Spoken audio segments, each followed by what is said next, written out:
Welcome you all to my YouTube channel MN Classes. Today we discuss the introduction part of minimum wages and types of minimum wages. So let's start discuss. Minimum wages, it is a mandatory compensation to be paid by employers to his workers irrespective of his ability to pay. देखो ये कि mandatory compensation होता है जो कि employers को पे करना पड़ता है अपने एम्प्लॉयज़ को। इसमें ये नहीं देखा जाता है कि उसकी कैपेसिटी है कि पे करने की नहीं। उसको अगर मिनिमम वेजेस अप्रोप्रिएट गवर्नमेंट ने फिक्स किए हैं तो उसको उतने पे करने ही पड़ेंगे। अब इस एक्ट में क्या है, मिनिमम वेजेस की डेफिनेशन कहीं भी नहीं डिफ़ाइन की गई है। एक कमेटी हुई थी, फेयर वेजेस कमेटी, जिसने डिफ़ाइन किया था मिनिमम वेजेस होती क्या है, ठीक है। और इसके पीछे रीज़न क्या है पीछे कि इन्होंने डेफिनेशन नहीं दी मिनिमम वेजेस की। देखो जो वेजेस होती हैं वो इंडस्ट्री टू इंडस्ट्री वेरी करती हैं, कंट्री टू कंट्री भी वेरी करती हैं और पार्ट ऑफ कंट्री भी वेरी करती हैं। जैसे यूपी में यूपी में मान लीजिए जैसे 10,000 वेजेस हैं, मिनिमम वेजेस हैं, और हरियाणा में मान लीजिए 18,000 है। तो कंट्री की डिस्ट्रिक्ट वाइज भी वेजेस वेरी करती हैं, ठीक है। और जो इसमें लिखा है जैसे कि minimum wages must provide not only for the bare sustenance of life, ठीक है। इसका मतलब क्या है कि जो मिनिमम वेजेस हैं वो खाली ज़िंदगी को जीने के लिए क्या क्या चीज़ें ज़रूरत है खाली वो इंक्लूड नहीं करती है, बट इंक्लूड क्या करती है, preservation of efficiency of workers like education, medical requirement and amenities, ठीक है। ये क्या क्या इंक्लूड और करती है कि जो पर्सन है वो अपने बच्चों को एजुकेशन प्रोवाइड करा सके, मेडिकल रिक्वायरमेंट्स दे सके, ठीक है, और एम्यूनिटी सुविधाएं भाई पूरी कर सके अपने फैमिली की, ठीक है। अब आता है कि वेजेस डिफाइन है सेक्शन 2H में, ठीक है। इसका मतलब क्या होता है, means all the remuneration capable of express in money. ये एक रेम्युनरेशन होती हैं जो कि दी जाती हैं एम्प्लॉयर्स के थ्रू टू एम्प्लॉयज़, ठीक है। और रेम्युनरेशन की ऐसी होनी चाहिए जो कि एक्सप्रेस हो सके इन मनी में, ठीक है। And wages includes house rent allowances, जिसको कहते हैं HRA, ठीक है। बट इसमें कई सारी ऐसी चीज़ें होती हैं जो कि इंक्लूड नहीं होती हैं वेजेस में। हम वो देख लेते हैं one by one. The value of the house accommodation, ठीक है, वेजेस, सप्लाई ऑफ लाइट, ठीक है, water, medical and any others services excluded by the appropriate government, ठीक है। देखो ये जो सारी चीज़ें मैंने बताई हैं ये भी इंक्लूड नहीं होती हैं, और ऐसी चीज़ जो कि एप्रोप्रिएट गवर्नमेंट ने एक्सप्रेसली लिख दी है कि ये भी चीज़ इंक्लूड नहीं होगी वेजेस में, तो हम उसको भी इंक्लूड नहीं करेंगे। फिर आता है दूसरा point, employers contribution to pension funds और स्कीम ऑफ सोशल इंश्योरेंस, हम ये भी इंक्लूड नहीं करेंगे, ठीक है। ट्रैवलिंग एंड अलाउंसेस हम इंक्लूड नहीं करेंगे, और कोई भी स्पेशल एक्सपेंसेस जो कि उसकी कंपनसेशन करने के लिए, उसकी नेचर ऑफ एम्प्लॉयमेंट के लिए हम उसको भी इंक्लूड नहीं करेंगे। ग्रेचुइटी देखो तब दी जाती है जब मतलब जैसे किसी के टर्म कंप्लीट हो जाता है तब उसको जो दी जाती है, तो हम वो भी इंक्लूड नहीं करेंगे, ठीक है। अब देखते हैं कि कितने टाइप्स की वेजेस होती हैं। देखो 4 टाइप की वेजेस होती हैं, minimum wages, fair wages, living wages and need based minimum wages, ठीक है। अब वन बाय वन हम देखते हैं कि इनका मतलब क्या होता है। हम तो फर्स्ट देखते हैं minimum wages. Minimum wages is the obligation upon the employer, ठीक है। ये जो एम्प्लॉयर होता है इसके ऊपर ऑब्लिगेशन होती है कि ये अपने एम्प्लॉयज़ को मिनिमम वेजेस एटलीस्ट प्रोवाइड कराए, ठीक है। अब एम्प्लॉयर तो देखो चाहता है कि उसको मिनिमम वेजेस ना देनी पड़े अपने एम्प्लॉय को, तो वो अलग अलग बहाने ढूंढ के लाता है कि भाई मुझे ऐसा कौन सा बहाना है जिसकी वजह से मैं एम्प्लॉय को वेजेस ना दे सकूं। वो कहता है कि जैसे भाई अप्रोप्रिएट गवर्नमेंट के पास जाता है कि भाई नेचुरल कैलेमिटीज़ आ गई, अर्थक्वेक आ गया, फ्लड आ गया, तो भाई मैं तो मिनिमम वेजेस नहीं दूंगा। तो अप्रोप्रिएट गवर्नमेंट यहाँ पर ये कहती है कि भाई देखो ऐसे कई केसेस होती हैं जहाँ पर तुम्हें मिनिमम वेजेस देनी ही पड़ती हैं, जैसे कि नेचुरल कैलेमिटी, अर्थक्वेक हो जाए, फ्लड आ जाए, तो उसको तो देनी पड़ेंगी। अब ये कोई कह सकता है कि भाई ये चीज़ें हैं तो मैं नहीं दूंगा। लॉसेस, अब भाई बिजनेस है, बिजनेस में तो लॉसेस होते ही हैं। अब भाई वो ये कहे कि भाई मुझे तो लॉस हुआ है, मैं क्यों दूँ वेजेस, मेरे पास पैसे नहीं है, तो ये भी गलत है, तो उसको वेजेस देनी पड़ेंगी। नॉट इंटरेस्टेड, अब वो इंटरेस्टेड ही नहीं है वेजेस देने के लिए, तो उस केस में भी कहे कि मैं तो नहीं दूंगा, मेरा तो इंटरेस्ट नहीं है देने के लिए, ठीक है, तो ये भी गलत है, ठीक है। उसके बाद आता है कि minimum wages means fixing minimum wage rate. ये MWR का मतलब क्या है, minimum wage rate for certain employees who work comes under the schedule.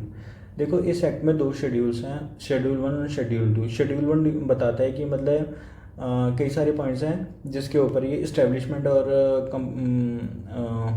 Establishment है, जैसे कि कोल्स माइंस रेलवेज ये सब, तो इनके ऊपर ये apply minimum wage act apply होगा। एंड शेड्यूल 2 जैसे एग्रीकल्चर, तो इनके ऊपर भी मिनिमम वेज अप्लाई होगा। ठीक है, अब वो हम पढ़ते हैं कि minimum wage are required for following reason. अब मिनिमम वेज कॉन्सेप्ट लाने के पीछे कई सारे रीज़न थे। पहले क्या होता था, एक्सप्लोटेशन बहुत होता है एम्प्लॉयज़ का। ठीक है, इसको रोकने के लिए भाई ये मिनिमम वेज कॉन्सेप्ट लेके आया गया। नीड फॉर सस्टेनेंस, फिर आता है थर्ड पॉइंट सिक्योरिटी वेलफेयर। ठीक है, और फोर्थ पॉइंट है इम्प्रूविंग लिविंग स्टैंडर्ड। ठीक है, अब आता है सेकंड लास्ट आता है रिड्यूस इनइक्वालिटी और पॉवर्टी। ठीक है, और लास्ट आता है इम्प्रूव मोरल। ठीक है, ये सारे पॉइंट्स हैं। इसको आप इनकी नेम से आपको पता लग रहा है कि ये क्या कहना चाह रहे हैं। ठीक है, तो आप एग्ज़ाम में आए तो लिख दीजिएगा। फिर आता है कि सेकंड टाइप आता है फेयर वेजेस। फेयर वेजेस क्या होता है, देखो fair wages according to the committee on the fair wage is the wage is above the minimum wage. जो फेयर वेज होता है ना वो मिनिमम वेज से अबव होता है। जैसे कि वेज मिनिमम वेज मान लीजिए 10,000 थे। ठीक है, तो फेयर वेज क्या होंगे, मिनिमम वेजेस से ज़्यादा, वो 12,000 हो सकते हैं, उससे ज़्यादा भी हो सकते हैं। ठीक है, the lower limit of the fair wage is obviously minimum wage. ठीक है, अब जब मिनिमम वेजेस से ज़्यादा होगा तो उसकी लोअर लिमिट क्या होगी, मिनिमम वेज ही तो होगी। ठीक है, the upper limit is set by the capacity of the industry to pay. देखो अपर लिमिट क्या होती है, इंडस्ट्री की जो कैपेसिटी होगी ना फेयर वेजेस देने के लिए, तो उसको हम मान लीजिए जैसे इंडस्ट्री की अपर कैपेसिटी है देने की 15,000, तो हम 15,000 मान लेंगे। The concept of the fair wage is depend on the capacity of the industry to pay. ठीक है, जो हमने अभी बताया। ठीक है, और लास्ट पॉइंट है कि employer has no obligation to pay fair wages. अब इसमें क्या है, मिनिमम वेजेस में तो भाई ऑब्लिगेशन थी एम्प्लॉयर के ऊपर, अब इसके अंदर एम्प्लॉयर के ऊपर ऑब्लिगेशन नहीं है कि उसको ये पे करने ही करने हैं। तो हम थर्ड देख लेते हैं type, living wages. Living wages क्या है, means that the living wages provide to employee and his family not only for the bare essential of the foods, clothing and shelter, but it also include the education of his children, protection against ill health, requirement of essential social needs and the insurance against the misfortune including old age। ठीक है, जो living wages होते हैं ना वो खाली मतलब लोगों का पेट भरने की इतना ही नहीं होना चाहिए पैसा कि बस वो खाली पेट ही भर सकें, अपना कपड़े पहन सकें, शेल्टर भाई। ठीक है, यही चीज़ खाली अपनी फुलफ़िल ना कर सकें, वो नीड लिविंग वेज इतने होने चाहिए कि भाई वो अपने बच्चों को एजुकेशन भी प्रोवाइड करा सके। ठीक है, प्रोटेक्शन अगेंस्ट इल हेल्थ, भाई कोई बीमारी हो जाए तो उसका इलाज करा सके। ठीक है, ये सारी चीज़ें, और अगर कोई जैसे दुर्घटना हो जाए तो उसका भी इलाज करा सके। ठीक है, फिर आता है दस living wages represent a standard of living. जो लिविंग वेजेस देखो नाम से बता रहा है स्टैंडर्ड ऑफ लिविंग। ठीक है, a living veg is fixed considering the general economic condition on the country. देखो लिविंग वेजेस जो होते हैं ना वो फिक्स कैसे किए जाते हैं, ये इकोनॉमिक की कंडीशन देखते हैं कंट्री की, तो उसी के बेसिस पे लिविंग वेजेस फिक्स किए जाते हैं। एंड सो लास्ट है हमारा नीड बेस्ड कमीशन बेस, जो कि हमारा लास्ट टाइप है।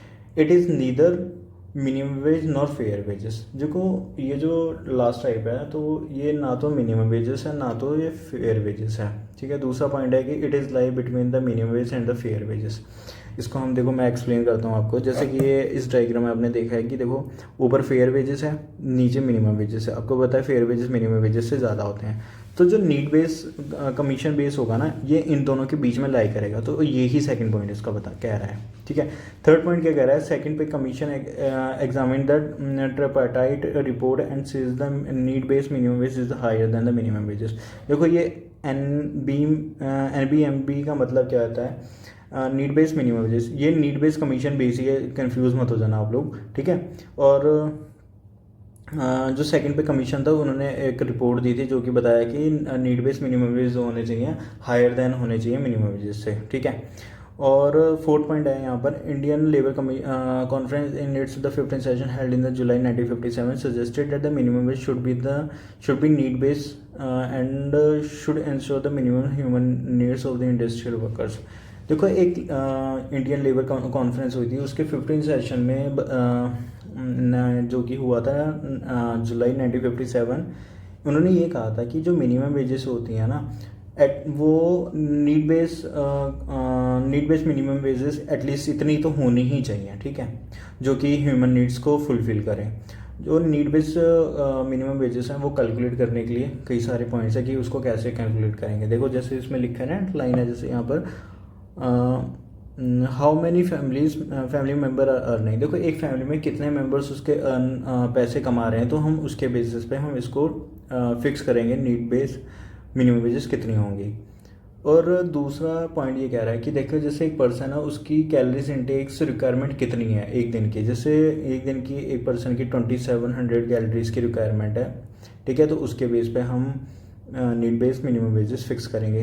क्लोथिंग रिक्वायरमेंट उसको भाई क्लोथ कितने चाहिए, ठीक है, उसके हिसाब से।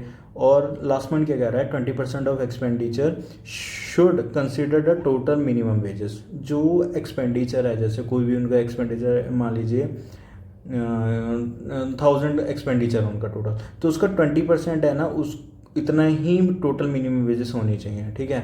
सो इस लास्ट टाइप के अकॉर्डिंग हमारा आज की वीडियो ख़त्म होती है। सो गाइस प्लीज़ बताइएगा आप कमेंट सेक्शन में लिखकर कि आपको कैसी ये वीडियो लगी, और किसी को भी अगर इसके रिगार्डिंग डाउट हो तो प्लीज़ उसमें मेंशन कर दीजिएगा, मैं उसको एक्सप्लेन कर दूंगा फिर से कोई भी डाउट होगा तो, ठीक है। तो so please subscribe this channel for more videos and press the bell icon button for the more updated videos. कि आप बेल आइकन प्रेस कर लीजिएगा अगर कोई भी जैसे वीडियोज़ मैं डालता हूँ। अब रेगुलर वीडियोज़ आएंगी तो प्लीज़ उसके लिए आपको नोटिफिकेशन मिल जाए, तो इसके लिए प्लीज़ प्रेस कर लीजिएगा। So guys thank you, bye bye, जय हिंद, जय भारत।